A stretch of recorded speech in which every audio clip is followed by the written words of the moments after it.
Bien, hemos tenido un prólogo intenso y extenso antes de esta velada, porque, como habrán oído algunos de ustedes, era preciso conmemorar ese centenario de una revista nacida en esta docta casa y que justamente en estas fechas conmemoramos su centenario. Bien, y ahora ya lo específico del mundo de la farmacia, al cual pues invitamos a todos los sectores de nuestra profesión.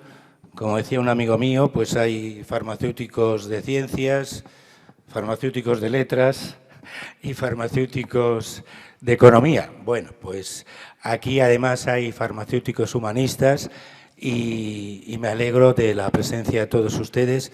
Y ahora ya, antes de que tengamos ese vino que desde Arganda, Bodegas Castejón, nos obsequia para que al término de este acto que nos reúna, que puede durar aproximadamente una hora, pues vayamos a ni más ni menos que la sala de esgrima de esta institución y allí podamos departir, tomar unos polvorones y degustar el vino de Bodegas Castejón. Bien, va a empezar el acto, como ya es también tradicional, Enrique Granda con su cuento navideño. Después ya les iremos sacando las píldoras del resto de intervinientes. Cuando quieras, Enrique. Buenas noches. Un año más aquí con un cuento de Navidad, un cuento farmacéutico de Navidad, que este año pienso que es de absoluta actualidad, porque el cuento transcurre el día 15 de diciembre de 1915, o sea, hoy. Bien, hoy es martes, 15 de diciembre de 1915, y he citado en mi despacho del Ministerio del Interior a varios inmigrantes que piden asilo político para revisar su documentación. Y como estamos en época navideña, me lo he puesto fácil a mí mismo, llamando exclusivamente a los que hablan español y han vivido algunos años en España. El trámite es largo cuando se trata de árabes y hay que analizar caso por caso para que no se nos cuele algún yihadista. A las 11 está citado un tal Juan Mesue, un nombre que me ha dado una cierta confianza y me ha hecho pensar cómo es posible llamarse Juan habiendo nacido en Siria. Pero en inmigración ya estamos acostumbrados a cualquier cosa. Me encuentro ante una persona de tez blanca, de aspecto sano, con menos de 50 años, relativamente bien vestido, con corbata y una camisa muy limpia, que se dirige a mí en un perfecto castellano, con la cordialidad propia de quien tiene estudios y ha llevado una vida presuntamente desahogada.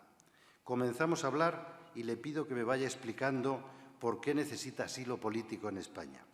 Juan Mesue había sido titular de una próspera farmacia en Damasco, heredada de su padre. Como muchos sirios, había estudiado en Madrid en la Universidad Complutense, por lo que hablaba un perfecto español, sin acentos, algo que no consiguen la mayoría de los extranjeros, pero sí la mayor parte de los árabes que pasan varios años en España. Y profesaba la religión católica, por tradición familiar, un hecho nada infrecuente en ese país ahora sumido en guerra. En Siria se convalida fácilmente el título de farmacia obtenido en España. Algo importante, porque tiene validez en toda la Unión Europea. Por eso su padre le había enviado a estudiar a Madrid, no porque no hubiese facultad de farmacia en Siria, como le ocurrió a él mismo cuando estudió la carrera. Ahora ya sí la había, sino porque comprendía que era importante para la formación de su hijo aprender otro idioma y conocer la cultura europea. Había pasado el tiempo en los preliminares y tenía que hacer más entrevistas, así que le dije a Juan Mesue que si podía volver al día siguiente a la misma hora para entrar realmente en materia y analizar los motivos de su demanda de asilo político. Él respondió que no había ningún inconveniente y que volvería encantado, pero que le citase una hora en que no tuviese que interrumpir la entrevista por haber citado a otros aspirantes. Así lo hice y quedamos a las 5 de la tarde. La guerra civil en Siria. Allí estaba con toda puntualidad Juan a las 5 cuando yo llegaba de comer y haber dado una cabezadita mientras veía un soporífero debate preelectoral. Pocos seríamos capaces de aclararnos sobre la guerra civil que hay en la que hay más de dos bandos. Así que lo primero que le pregunté es el porqué de la guerra civil en Siria. Él quiso comenzar por el principio. Siria es un territorio que puede ser considerado como cuna de la humanidad. Sin embargo, es un Estado muy joven. Obtuvo la independencia de los franceses en 1946 y, tras más de 2 décadas de golpes de Estado, consiguió una cierta estabilidad en 1970, fecha en que Hafez al-Assad tomó el poder, lógicamente, mediante un golpe de Estado, llevando al gobierno al partido Ba'ath Árabe Socialista. Al-Assad gobernó durante casi 30 años y a su muerte en el año 2000 le sucedió su hijo Bashar al-Assad, refrendado en una elección de candidatura única con resultado del 94,6% de participación y 99,7% de apoyo. Vamos, una dictadura de tomo y lomo, me apresuré yo a decir, a la vez que le insistí en el origen de la guerra civil. La guerra, como casi siempre, es una cuestión económica, me contestó. Siria tiene gas y petróleo, no en grandes cantidades, pero tiene, y sobre todo, la posibilidad de llevar al Mediterráneo todo el petróleo de la península arábiga sin tener que pasar por el Canal de Suez. Y además, en nuestro país se dan todas las condiciones para los levantamientos, culturas distintas, religiones distintas, intereses contrapuestos. Aunque la República Siria es un Estado laico, quienes mandan son una minoría religiosa, los chiíes, mientras que la gran mayoría es suní, sin que falten otras minorías como kurdos o católicos, que llegamos a un 10%. Bueno, le dije, vamos al grano. ¿Cómo empezó todo? Pues en la llamada primavera árabe hubo levantamientos y Bashar al-Assad hizo una represión de extrema violencia que ha sido calificada como crimen contra la humanidad, porque usó gases de guerra contra los rebeldes al régimen que le hubiera costado el puesto si no tuviera el apoyo de Moscú. A partir de entonces se combate en el país por un gran número de facciones que, para entendernos, se vienen llamando la oposición. Por si faltaba algo, también se ha implicado en la guerra el ISIS, o Estado Islámico, que es la peor amenaza y es una parte de mi petición de asilo político. ¿Una parte?, pregunté yo. Sí, la otra es que mi farmacia de Damasco ha sido incendiada por gentes próximas a Bashar al-Assad. Así que, si no me mata el Estado Islámico por cristiano, lo hará el Gobierno por desafecto al régimen. En estas condiciones, lo mejor era huir, algo que he podido hacer con dificultades y perdiendo todo mi patrimonio. ¿Todo? Pregunté yo tras revisar su cuidado atuendo. No todo, ya que tengo un hijo estudiando en Madrid y me ha ido colocando dinero en España. Primero despacio, comprando un piso y después, al principio de la guerra, todo lo que podía. Solo guardé algo de efectivo para salir de Siria con mi esposa y mi hija pequeña en un viaje con muchos incidentes, en un barco mercante que nos dejó en Malta, y allí pedí asilo político en España, donde no me pusieron muchas dificultades para llegar a su país. Ya era tarde. Salimos juntos del ministerio y Juan se atrevió a decirme que me invitaba a un aperitivo. Y ni me pasó por la cabeza pensar que, tal como están los tiempos hoy en día, alguien podía interpretarlo como un soborno. Me había caído estupendamente este boticario venido a menos. Tomamos una cerveza y, antes de separarnos, Juan Mesue me preguntó si faltaba mucho papeleo. Y creo que le contesté que el proceso era largo, pero que tuviera paciencia, porque su caso era bastante claro. Vamos, lo que le digo a casi todos. Pero como...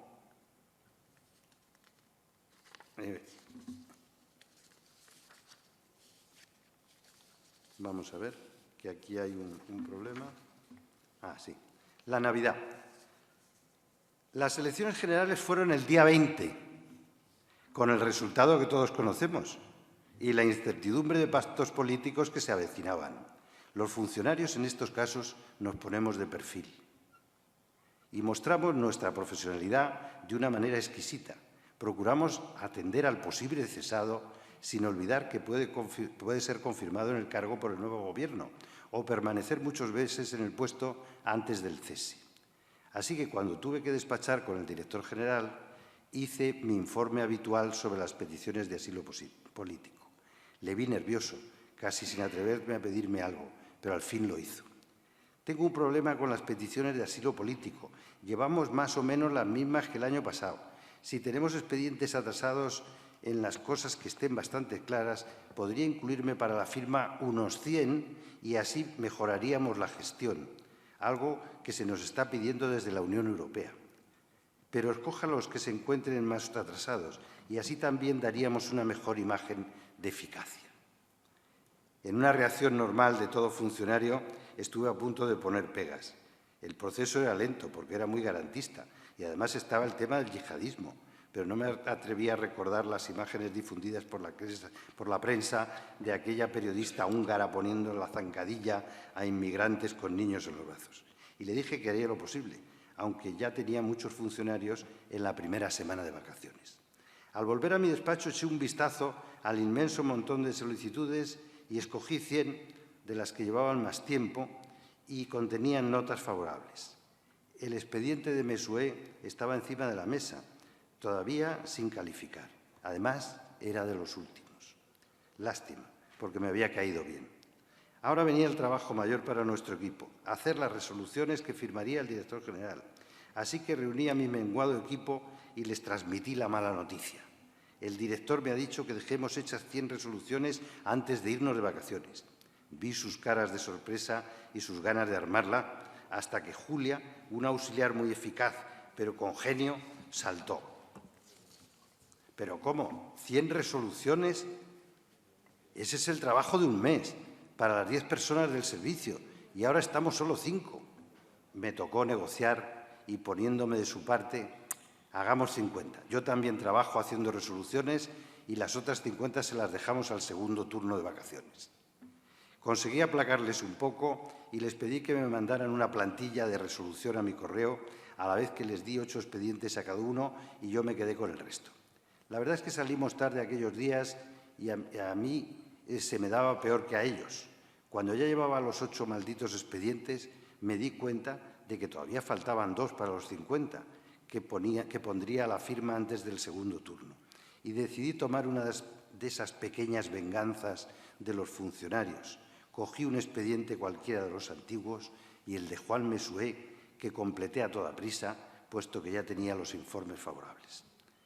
Era mi manera de decir que mi trabajo era importante y mi criterio prevalecía ante los visos de arbitrariedad de las órdenes recibidas. Vacaciones de fin de año y una sorpresa inesperada. Mi esposa y yo pasábamos siempre la Navidad en Madrid, pero en cambio nos gustaba estar a final de año en cualquier sitio alejado. Así que nos fuimos a Lyon durante 5 días, en un viaje que habíamos preparado cuidadosamente algunos meses antes para tener buenos precios en los vuelos y en la estancia. La comida en Lyon es excelente. Estaba bastante frío, volvimos encantados de los paseos y las visitas por la ciudad vieja, declarada Patrimonio de la Humanidad por la UNESCO. El Día de Reyes estuvimos con la familia, donde vi a Paquita, mi prima farmacéutica, y le conté que entre los que pedían asilo había hasta farmacéuticos. El día 7 me tocó incorporarme de nuevo al Ministerio, eso sí, con bastante pereza por los cambios que se avecinaban. El día 14 se constituirían las Cortes y habían comenzado los pasteleos entre los principales partidos para ver a quién se hacía con el poder en los próximos 4 años, porque había que olvidarse, quizá por mucho tiempo, de las mayorías absolutas. La verdad es que las vacaciones me hicieron olvidar el trabajo y cuando volví recogí los portafirmas con las resoluciones ya firmadas por el director general para enviarlas a sus destinatarios. Además de los funcionarios que habían librado en el primer turno, tenían muy adelantado el trabajo y habían ido pasando resoluciones a la firma, así que todo iba razonablemente bien. Sin embargo, a media mañana recibí una llamada de la secretaría del director para que fuera a verle inmediatamente. Y lo primero que pensé es que había algún problema.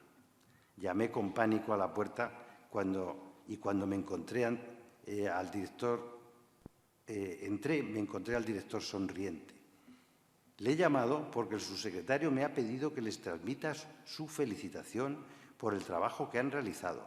Me ha contado que uno de los expedientes de asilo lo hemos dado a un farmacéutico sirio que está organizando el envío de medicamentos con unas ONG de farmacéuticos y que la prensa está encantada. Incluso le han hecho una entrevista el día 31 de diciembre, así que le ruego que transmita su felicitación y la mía a todos los funcionarios que han participado.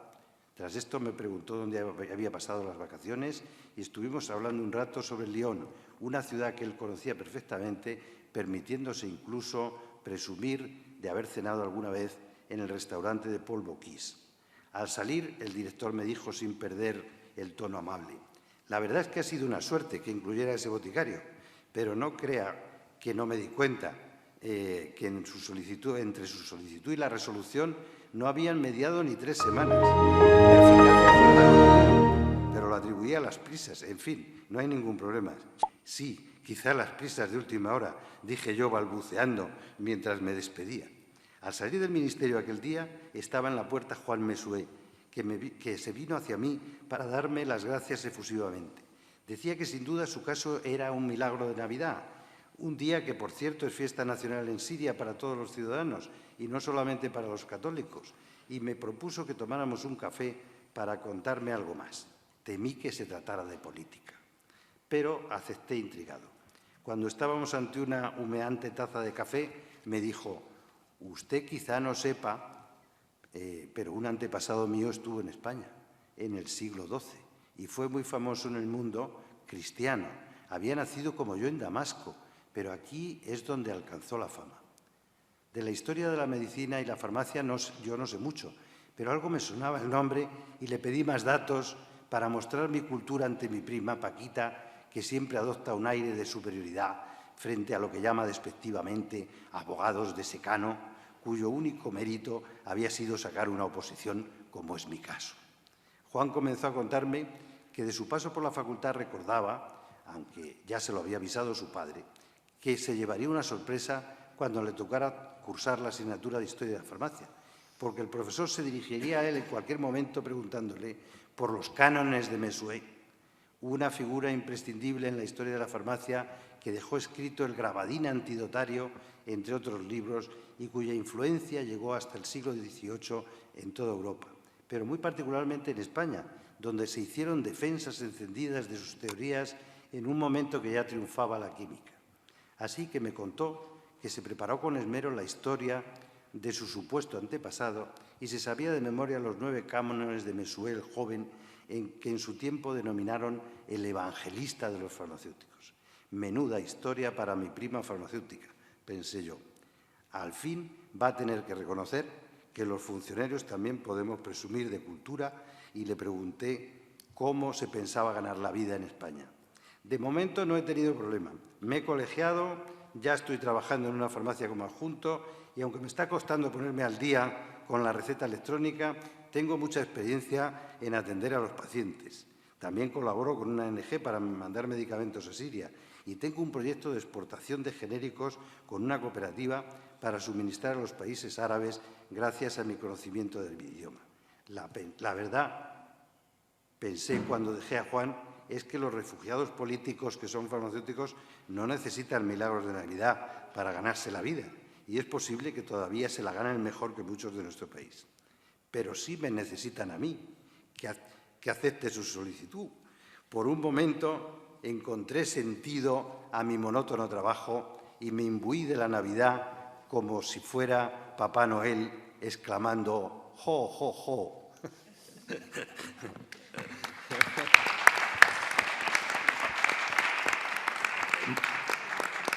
Muchas gracias, Enrique. Los que somos aficionados a la historia, pues disfrutamos todos los años cuando llega este momento en el que Enrique viene con su cuento bajo el brazo. Algún día editaremos y ya saldrá un voluminoso tomo de todos los cuentos que has leído desde esta tribuna. Y en esta tribuna pues hay personas que ya han intervenido en esta institución más de un centenar de veces, como es el profesor Benito del Castillo, como Margarita Arroyo, pero hoy debuta con nosotros pues una joven promesa de la farmacia y del humanismo también.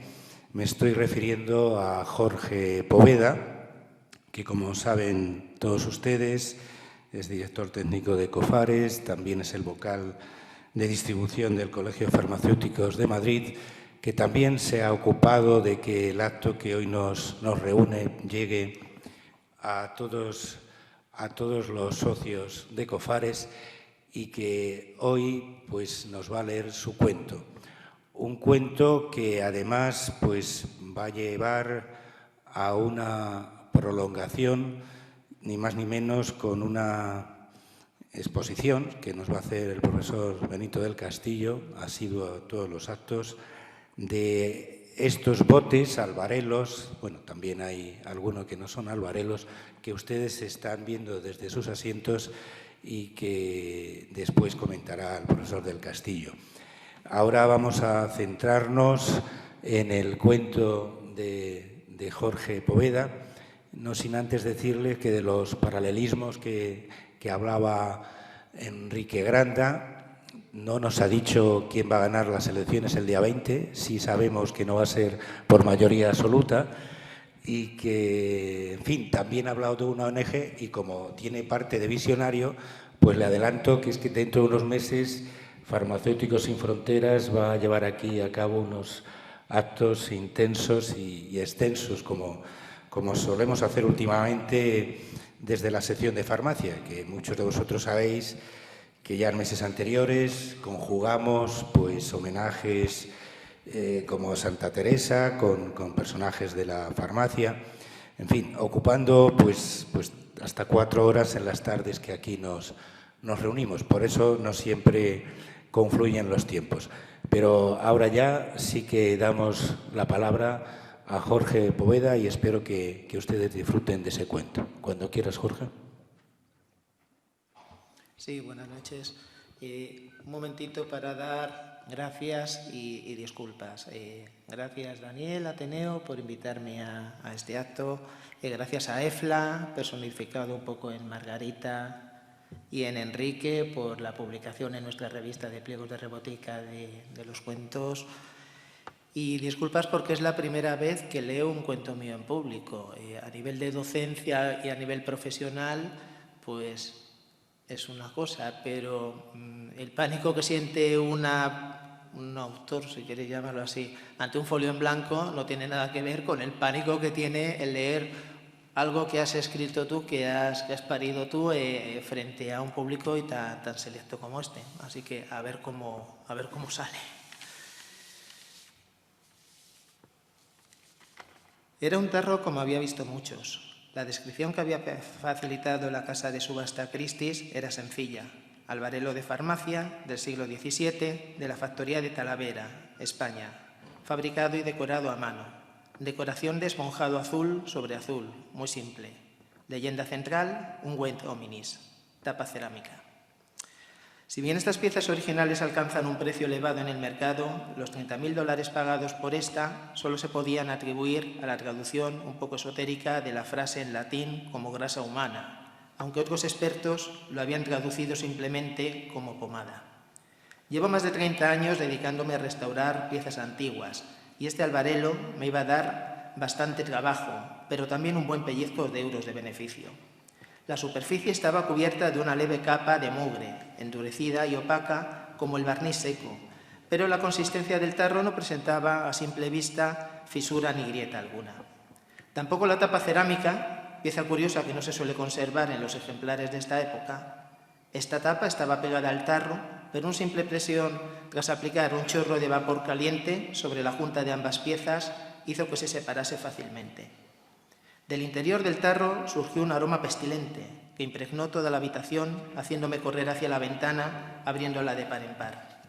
No sé si esa masa que llenaba la mitad del albarelo sería realmente grasa humana o no, pero dentro de la petición de restauración del comprador, por cierto, el encargo me llegó vía mail, apelando a mi cliente a que conocía mi trabajo con otras piezas y no teniendo con él más contacto que su dirección de correo electrónico y el ingreso en mi cuenta corriente de la mitad de la suma que le pedí por la restauración, estaba a recoger una muestra del contenido interior del bote para analizarla. Hice de tripas corazón y raspé ligeramente aquella masa acérea, introduciendo las raspaduras en una pequeña bolsita de plástico de cierre hermético. El resto fue relativamente sencillo. Una vez asegurado el albarelo en un soporte metálico, la extracción de la masa con el vapor caliente no llevó más de media hora, quedando el interior totalmente limpio. La grasa la almacené en una bolsa de plástico resistente, con el propósito de depositarla en un contenedor de reciclaje de aceite doméstico, situado a un par de calles de mi taller, por lo que una vez relleno el plástico, lo cerré de manera estanca, empezando a notar que volvía a solidificar la grasa al perder el calor que había aplicado. Una semana tardé en consolidar el esmalte de la cerámica, con una capa aislante invisible, previa eliminación de las concreciones calcáreas que suelen aparecer en la superficie de estas piezas. Un par de retoques en algún pequeño desconchón de la pintura azul y el bote estaba listo para entregar a mi cliente, el cual, al recibir la nueva a través del correo electrónico, no tardó más que un par de minutos en decir que pasaría a recogerlo en persona a partir de las 11 de la noche, con la mitad de mis honorarios en metálico. Sonó el timbre de la puerta. Al abrir, encontré frente a mí a un anciano de tez pálida, bajito, manos huesudas, que me saludó con cierta familiaridad. Una vez cumplidos los ceremoniales de bienvenida, pasó a ver el albarelo y, por el entusiasmo que mostró, creo que quedó satisfecho con el resultado obtenido. Abrió una amplia cartera de mano y depositó un fajo de billetes de 50 euros encima de la mesa, la mitad de mis honorarios, invitándome a revisar si el importe era correcto. Y estaba en plena revisión cuando recibí un golpe en la cabeza, perdiendo el conocimiento durante un tiempo indeterminado. Desperté. Estaba sentado en una silla, atado y amordazado. El frágil anciano había cambiado. Llevaba una túnica azul, igual que el color del albarelo, y gesticulaba ágilmente con sus manos en el aire, canturreando algo en una lengua olvidada. La silla estaba en mitad de la sala de trabajo, o los restos de la silla, ya que notaba que había roto parte del asiento. Había retirado mi mesa de trabajo y había pintado con tiza un extraño dibujo en el suelo, parecido a un hexágono con un círculo en el medio. Me recordó la forma del benceno, pero relleno de extraños símbolos. «Ah, se ha despertado. Lo siento. Hubiera sido más sencillo que no hubiese nada de esto, pero no tiene importancia. La cadena debe continuar. La cadena que empezó en el Antiguo Egipto y permite a este humilde sacerdote del gran dios Set mantener su existencia a través de los siglos. El vaso canopo con el que empecé recogiendo la grasa de esclavos se rompió hace décadas y a partir de ese momento tuve que guardar la grasa de cada ofrenda en este tarro. No entendí nada de lo que decía. Intenté forcejear con las cuerdas, romper las ligaduras de manos, pies, cintura, pero fue imposible. Me tiré con la silla al suelo, pero lo único que conseguí fue un segundo golpe en mi maltrecha cabeza. Segundo despertar. Posición inicial, sentado en mitad del benceno, pero algo ha cambiado. ¿Huele incienso? No, algo va mal. No puedo moverme del cuello para abajo. Además estoy desnudo en la silla. Veo un pequeño lunar rojo en mi pierna derecha. Me debe haber inyectado algo. El anciano sigue a lo suyo. Se da la vuelta. Sus ojos se clavan en los míos. ¿Es usted insistente? Ya está todo preparado. La verdad es que no hay que hacer el ritual más que 1 o 2 veces cada siglo, y con ello recobro las fuerzas para continuar hasta que el siguiente voluntario acepte ocupar el puesto de su predecesor en el bote. Y usted es el voluntario. Cogió el albarelo, lo situó debajo de la silla, justo debajo del agujero que había realizado en la silla. Se puso la capucha de la túnica. Sus ojos relucían bajo ella, ojos de color azul cobalto similares a luces de neón, y volvió a inocularme algo: cánticos, olor a hierbas, danzas prohibidas. Empecé a sudar copiosamente y comencé a relucir. Brillaba. Mi luz empezó a ser atraída por esos ojos de neón. Seguía sudando, miré mi cuerpo, no sudaba. Mi cuerpo se descomponía en luz que absorbían los ojos de aquel sacerdote del poderoso Set, y grasa que iba resbalando y caía en el albarelo. Con mi último pensamiento imaginé cómo sería el próximo voluntario que abriese el albarelo en los próximos 100 años. Un joven fornido y musculoso, de tez pálida, cerró el bote con la tapa. Un bote nuevo, reluciente, lleno hasta los bordes, lo metió en su maletín y con gran sigilo salió de la habitación. Muchas gracias.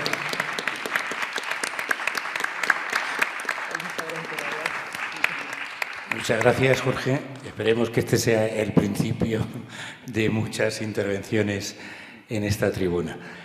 Bien, de esos arbarelos, como el que nos ha mencionado Jorge, pues Benito, nuestro decano de toda la vida, pues va a comentar, me parece que son 49, aunque no todos son albarelos, y como creo que ya van por la quinta vuelta de la exposición de las imágenes, pues ya a ver si adivinan de cuál es el que Jorge hablaba en su cuento, ¿no?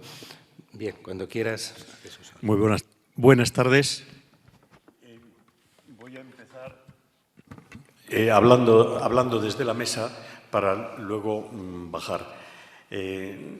Quizá como aficionado a la historia de la ciencia, a la historia de la farmacia y a la historia del arte, y por supuesto miembro de AEFLA, de la cual me siento sumamente orgulloso, dirán, ¿cómo se puede ser catedrático de técnicas instrumentales y hablar de los albarelos? Pues les voy a demostrar que sí, que la ciencia y el arte, como diría el profesor Puerto, no son ideas antagónicas, sino que son la misma idea sabiéndola captar. En el Museo de la Farmacia Hispana, posiblemente, como dicen de la cerveza Heineken, posiblemente la mejor del mundo, el mejor del mundo, por su cantidad y calidad, aunque no por la superficie que tiene, puesto que solamente dispone de 800 metros cuadrados en 2 plantas, hay más de 2.000 albarelos. De esos 2.000 albarelos he escogido los que están viendo ustedes sucesivamente, pero con una trampa, porque luego quiero darles mi pequeña enseñanza. No todos son albarelos. La palabra albarelo es una palabra que procede no del árabe, sino del persa. Lo mismo que tenemos nuestros juncos en los ríos o en las zonas húmedas, lo mismo que en el Nilo hay papiros, en el Tigris y el Éufrates, antes de unirse para formar el Chat el Mandeb, existen los albarelos. Los albarelos es justo la distancia que existe entre un nudo y nudo de esos juncos que existen en el Tigris y en el Éufrates, donde empezó la humanidad. Y ahí es donde se van a conservar los medicamentos que tenemos en el museo. Y tenemos el privilegio de no solamente tener más de 2.000, con un precio medio de $7.000 por unidad, lo digo porque es el precio de tasación que me hizo el seguro cuando yo accedí al decanato en el año 1988 y me di cuenta de la riqueza que allí conservábamos, que cualquier día nos lo podían robar o destrozar. Tenemos un albarelo persa, que no tenemos puesta la cartela en la parte baja, precisamente para no dar ideas, no sea que nos lo vayan a robar. Lo mismo que tenemos otro hispano-árabe, que es el actualmente reconocido como el más antiguo del mundo, procedente de la región valenciana. Con eso quiero decirles cuáles son los precios de mercado. El albarelo persa ha tenido una larga evolución en todo el Mediterráneo, en la cuenca mediterránea, que lo mismo que dicen que no hay más que 2 culturas, la del vino y la de los bárbaros, es decir, la de la cerveza, yo entiendo que solamente existen las culturas mediterráneas, entendiendo como Mediterráneo lo que es entre 2 mares, en muchas zonas de la Tierra. También les quiero hablar de otros albarelos que me permitieron a mí obtener el mayor éxito académico de mi vida.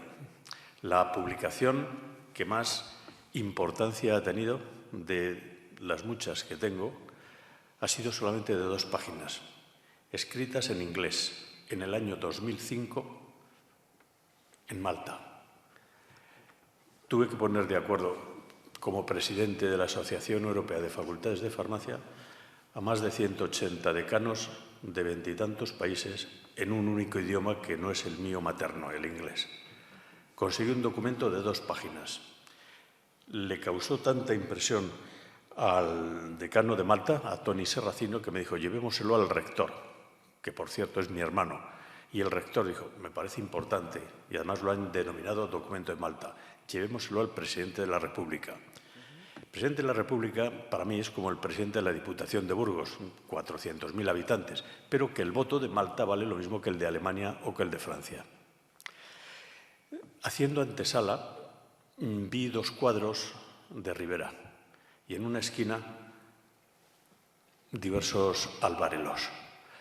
Cuando terminamos la presentación del documento, en el cual recogíamos que la carrera de farmacia iba a tener 5 años, en contra de lo que querían los ingleses, los daneses y los suecos, que solamente fueran 3, eso incluirlo dentro de la directiva europea, pero en el corpus de la directiva, no en el anexo como querían los nórdicos e ingleses, porque el corpus de la directiva solamente se puede cambiar por unanimidad y no por mayoría. Por mayoría los anexos, pero por unanimidad.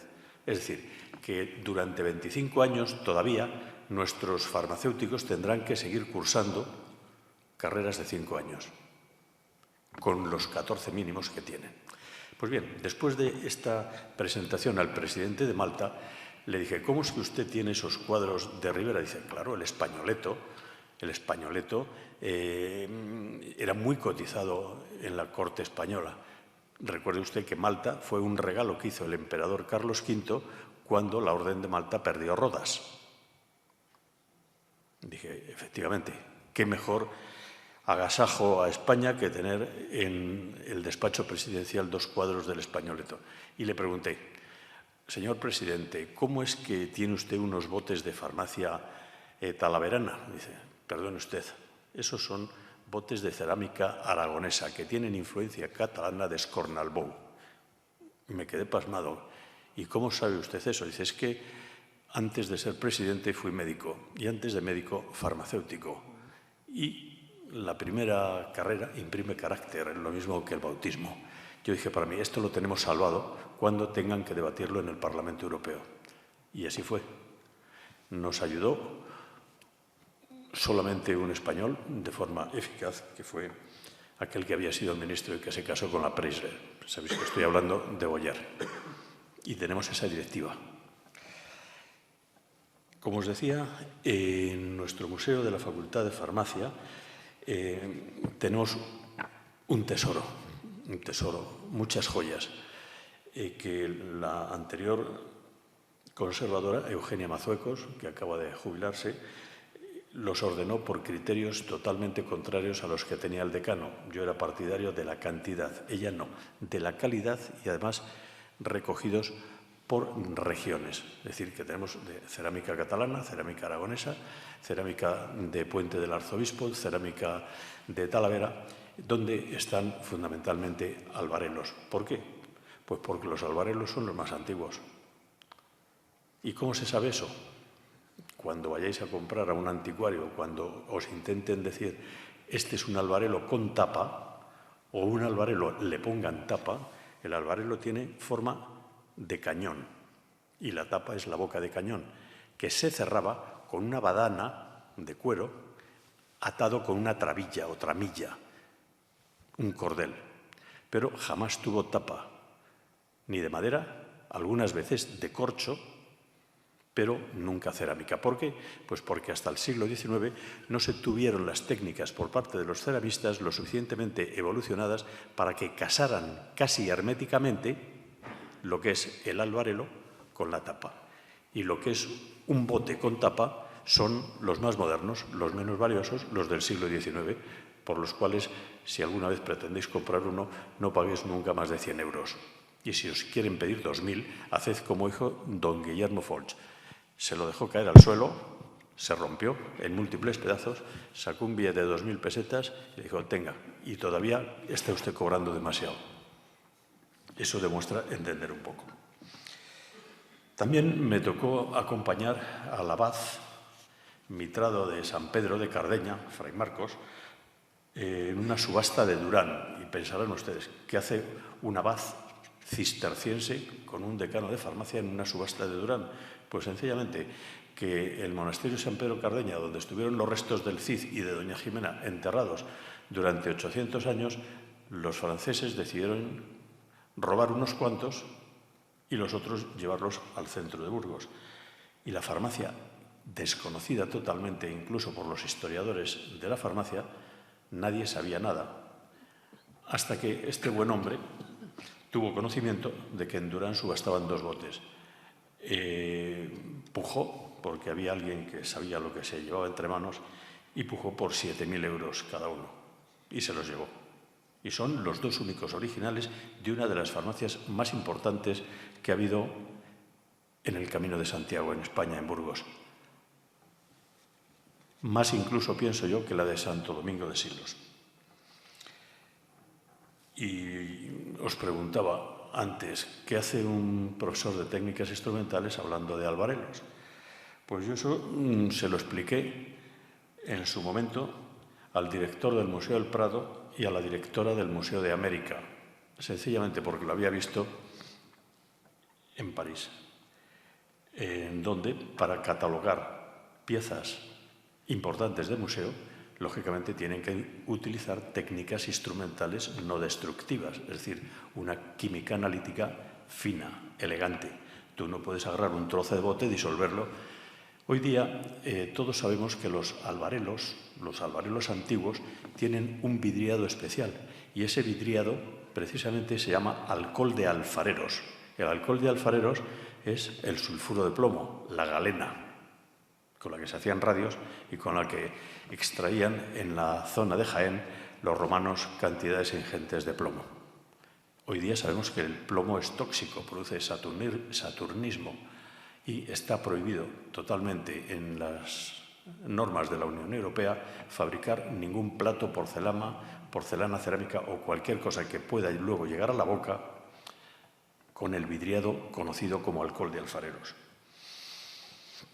¿En qué consiste esa técnica destructiva? Pues en algo que yo lo había aprendido en un laboratorio de la Policía Científica. Cuando hay una colisión entre automóviles, o cuando un automóvil produce un accidente y se da la fuga, inmediatamente la policía sabe qué tipo de marca es. Por las esquirlas que quedan en el suelo, todas las pinturas tienen que pasar un registro que conservan en los archivos de la policía. Y se hace un espectro de fluorescencia atómica, de forma que si encontramos unas cositas rojas, inmediatamente podemos saber de qué modelo, de qué año, de qué coche se trata. Eso mismo se hace para identificar pinturas o para identificar cerámica, para saber si un Rembrandt es auténtico o un Goya no.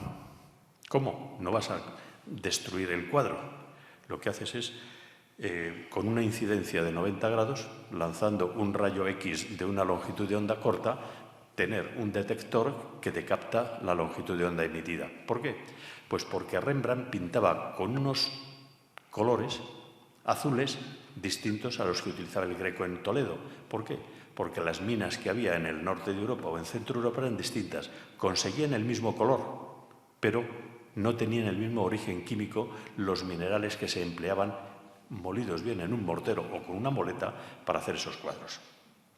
Es decir, que las técnicas instrumentales hubieran dado un resultado muy importante, entiendo, en la catalogación de piezas que a veces intentan engañar a los propios museos o que los especialistas no saben calificarlas cuando proceden. Y voy a terminar con un homenaje a una mujer que fue farmacéutica en la calle paralela a la calle Prado, en la calle Huertas, aquí a 200 metros. Petra Prada Cantalapiedra. Petra Prada Cantalapiedra fue una farmacéutica ilustre, muy ilustre. ¿Por qué? Fue farmacéutica y química y fue la primera mujer doctora en ciencias químicas de la historia de España. No de la historia de la farmacia ni de la historia de la química, de la historia de España. Petra Prada Cantalapiedra, tía de Conchita Bautista, fue compañera de curso en el bachiller de mi padre en Valladolid y esta mujer tuvo una maravillosa farmacia que hoy día está ahí en la esquina que parece un supermercado, da pena. Yo cuando venía al Ministerio de Sanidad, en aquella época los decanos teníamos coche oficial, a la vuelta le dejaba al conductor tomándose un café y yo me quedaba a charlar un rato con Petra Prada. La tesis doctoral de Petra Prada Cantalapiedra fue sobre el porqué de la composición y el color de las piedras de la Catedral Vieja de Salamanca. ¿Por qué las piedras de la Catedral Vieja de Salamanca tienen ese color que brilla tan maravillosamente en los atardeceres? Sencillamente porque tiene titanio, tiene rutilo, óxido de titanio.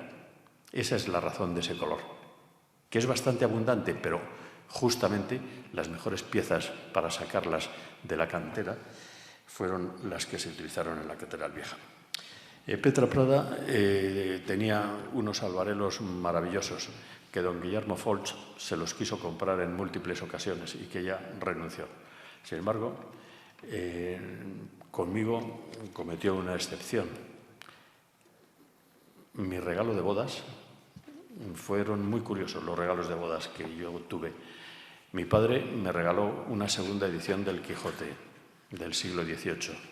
Mi madre su balanza analítica, porque era una gran analista. Y Petra Prada Cantalapiedra, uno de esos botes. Ella siempre me decía, Benito, llévate todo lo que hay aquí al museo. Te lo regalo todo, todo para el museo. Como tenía 90 y tantos años, a mí me daba auténtica pena pensar que esa mujer ya estaba pensando en que llegaba a la decrepitud. Y le decía, no, Petra, otra vez, ya vendré con el director del museo. Un verano los médicos la mataron. Y cuando volví en septiembre, estaba yo una sobrina suya, abogada, y le vine a reclamar todo el patrimonio histórico-artístico de su farmacia. Dice, ¿y eso que usted dice, dónde está escrito? Digo, mire, a mí me enseñaron en mi casa, mi abuelo en Burgos, que mi palabra vale más que mi firma. Dice, pues en mi caso le diré que si no tiene usted un documento no podrá retirar ninguno de esos objetos. Dije, no hay más que hablar, no hay más que hablar. Ese es el homenaje que hoy me gustaría rendir a Petra Prada Cantalapiedra. Muchas gracias. Pero ahora, un momento, quizá les haga un pase muy rápido, si es que tengo tiempo, no lo sé, porque yo a veces me paso de tiempo de algunos de los botes que Aquí tenemos tiempo para todo. Para todo, pues venga. Y mientras Benito pues comenta algunos de los albarelos que han ido ustedes viendo, es decir, que tuvimos la suerte de entrevistar a Petra Prada hace unos años, antes de que falleciera, claro, y decir que fue la mujer que, leyendo su tesis, empezó con la monarquía y acabó con la república, ¿no? El mismo día que 14 de abril del 31. Bien, Benito hace un comentario de lo que se ha ido viendo en la sala. Pásenlos rápidos, por favor. Este es un albarelo, como ven, en el que aparece el nombre, Sinapi, es un sinapismo, talaverano. Decir también que hay unos unos albarelos maravillosos de Talavera en México, en Puebla, hasta tal punto que la cerámica de Puebla, que es la más apreciada de Iberoamérica, este es italiano, se denominan así, Talavera. No les llaman ni botes ni albarelos, les llaman Talavera.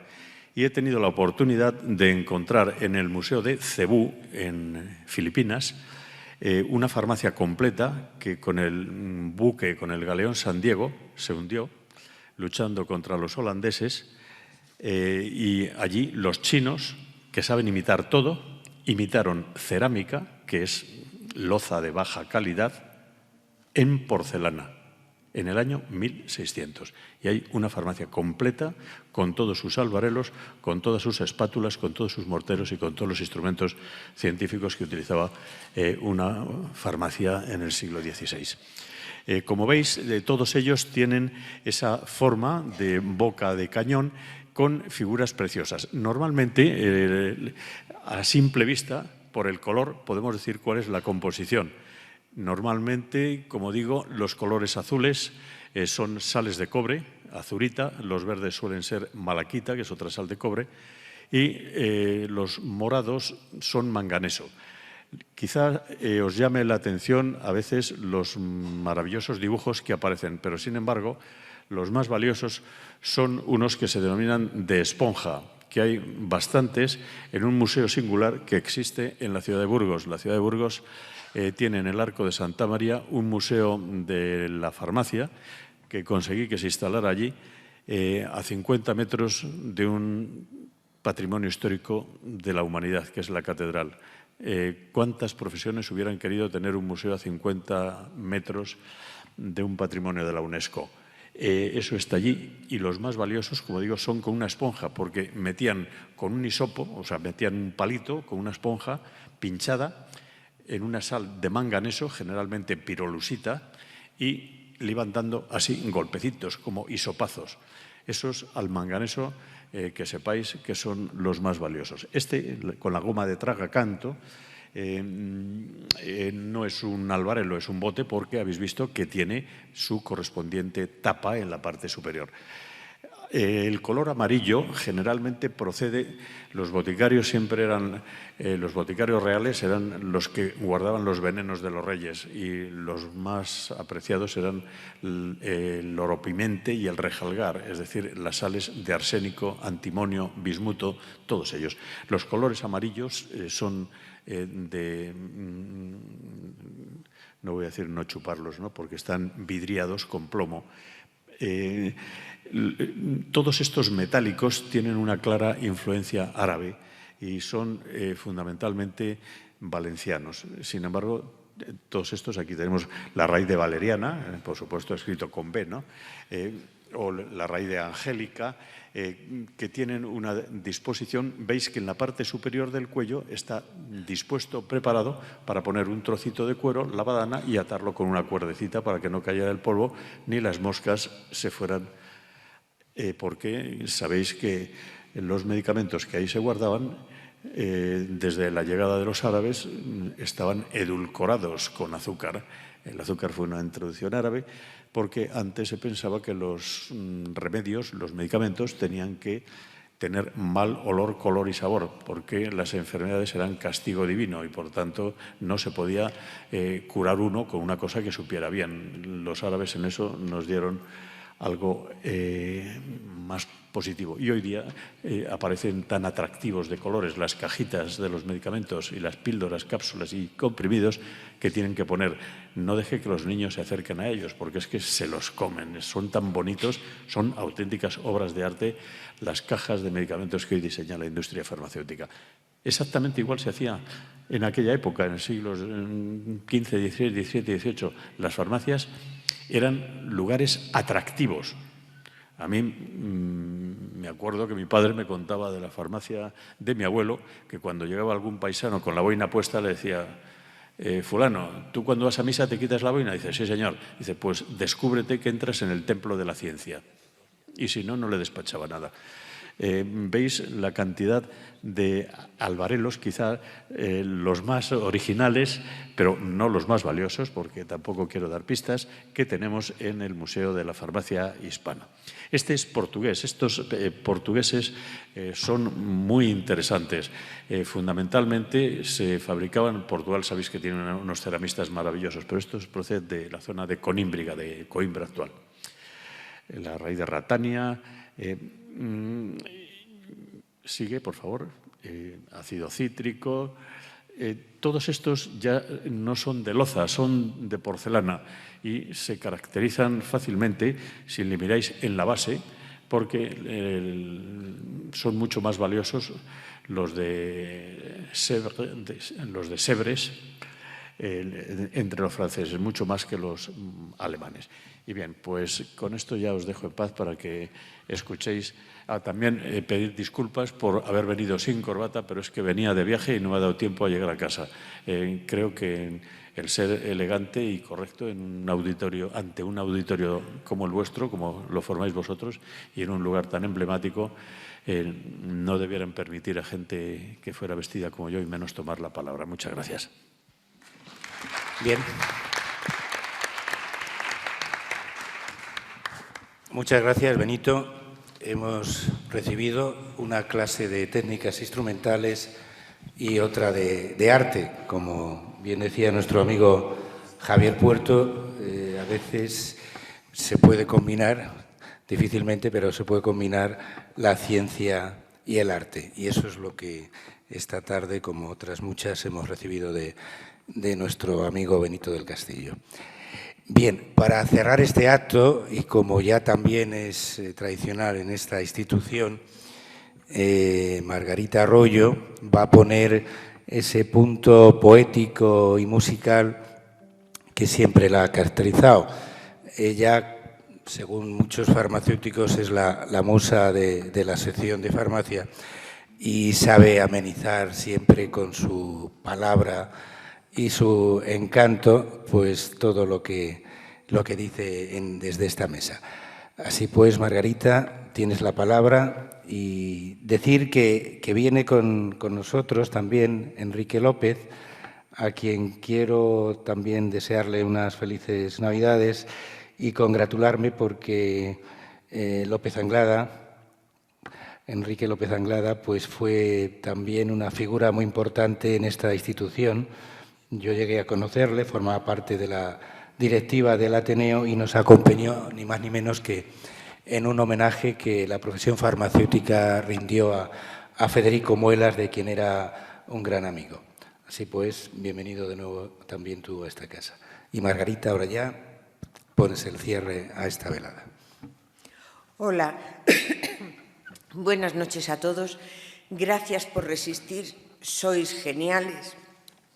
Y yo soy consciente de que el tiempo se está agotando y voy a leer nada más 2 poemas. Ya que estamos en la sección de farmacia, creo que había que leer un poema de un no farmacéutico, pero que escribe un poema de amor, porque no voy a leer villancicos. Es un tiempo de amor, ¿verdad? Pues vamos a leer cosas de amor en general, de amor a una persona, a la vida, a quien sea. Lo primero, voy a leer un mini poema de nuestro compañero Federico Mayor Zaragoza, que es como el lema que podemos tener en la vida, ¿no? Él dice, poner amar, con letras mayúsculas, poner amar en mi agenda y pensar y sentir y soñar y vivir. El poema de las plantas se llama Balada de tu nombre, de Antonio Porpeta. Todos los versos tienen el nombre de una planta. Digo tu nombre y todos los sándalos se yerguen y despierta la zúmbar y el amaranto crece y se desvive y el aloe se endulza iluminado. Digo tu nombre y todos los acantos se agitan y el calalú me envidia y la hierba doncella hasta se sonríe y asoma sus raíces las verónicas. Digo tu nombre y todos los espliegos me buscan y la cañuela canta y brinca como loca la artemisa y el toronjil me silba enamorado. Digo tu nombre y todos los muérdagos me miran y la lucema baila, y la angélica se vuelve caprichosa, y hasta la jara olvida sus jarales. Porque decir tu nombre es resumir el mundo en solo 2 palabras, mientras habla de amor la hierba luisa y repica sus pétalos la albaida. Quiero dar las gracias a Enrique, además de a todos vosotros, a Enrique López Guerra, que con una gran generosidad me acompaña muchas veces y que sé que hoy está aquí con una gran alegría porque recordamos a su padre. Él no sabe el último poema que yo voy a leer ahora, pero se llama Noche de Vendimia y es justo el colofón que tiene que haber. Primero, porque vamos a tener un vino, también porque es un poema de amor, y tercero, porque lo escribió López Anglada, el grandísimo poeta. Así que para ti y para López Anglada, vaya mi recuerdo desde aquí. Dice, era de tanto amor la noche aquella que hasta el alba rompió su compromiso de clausurar las sombras y no quiso partir la noche y apagar la estrella. Subió a su boca el vino y puso en ella tan breve y embriagante paraíso que, robando a sus labios el permiso, busqué su rastro y apuré su huella. Tantas veces mezclamos vino y beso que al fin el sueño la rindió, y por eso le sirvieron mis brazos como almohada.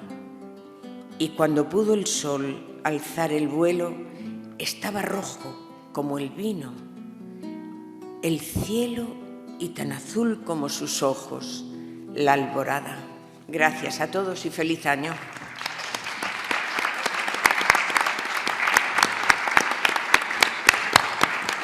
Muchas gracias, Margarita. Perdonadme un momento, perdona que te interrumpa, pero quiero decir que lo que no podemos acortar son un par de piezas que nos va a tocar de una manera magistral, ya lo veréis, Enrique López Guerra, que estará muy emocionado después de este poema que yo he leído, que su padre escribió a su madre, pero que tiene que hacer un esfuerzo y tocar para todos nosotros como colofón de este acto.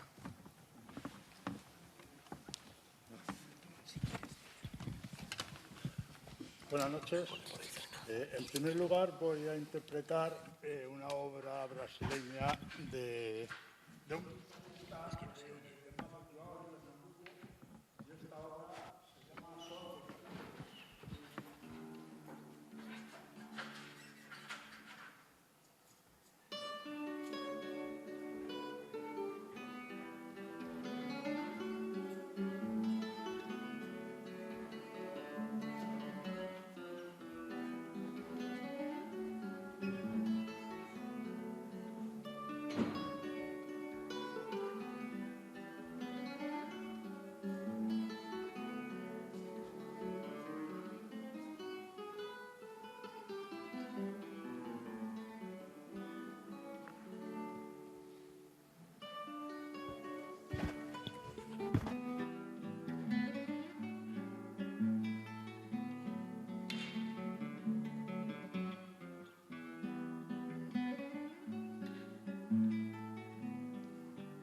Muchas gracias. Para finalizar voy a interpretar una obra de Mozart, unas variaciones sobre un tema de la flauta mágica de Mozart.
Muchas gracias.